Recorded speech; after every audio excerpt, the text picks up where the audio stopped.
নিশি ডাক।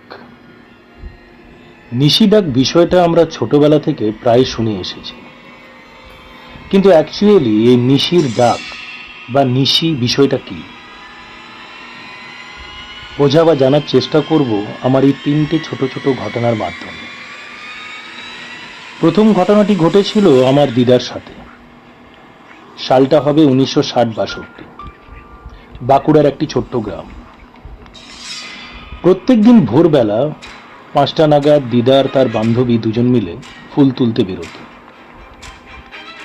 এবং প্রত্যেক দিন তার বান্ধবী এসে দিদাকে ডাকত।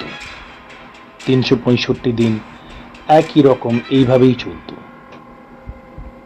সেই দিনও ডেকেছিল, বিনা, ও বিনা। দিদার ঘুম ভাঙেনি সেই দিন। আওয়াজ যখন পরিষ্কার গেল দিদার কানে, তখন হড়বড় করে উঠে সদর দরজা খুলতে যায়। আওয়াজে অবশ্য দাদুরও ঘুম ভাঙে।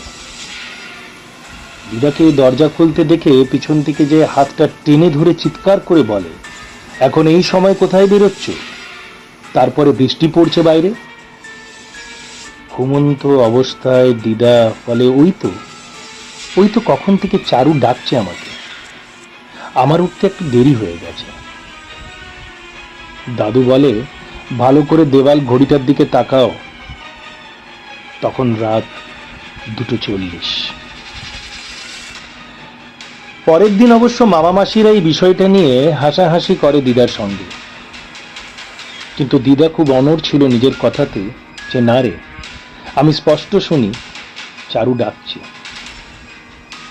ডাকছিল আমাকে।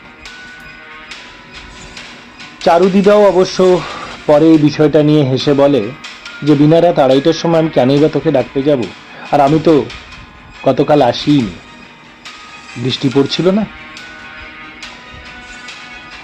অনেক বছর পেরিয়ে যায়। একদিন দুপুরবেলা যখন দিদা আমাকে এই ঘটনাটা শোনাচ্ছিল, তখন একটাই কথা শেষে বলে, যে যাই বলুক আর চারুই বা যতই বলুক, সেদিন আমি সত্যি পরিষ্কার শুনেছিলাম চারুই আমাকে ডাকছে।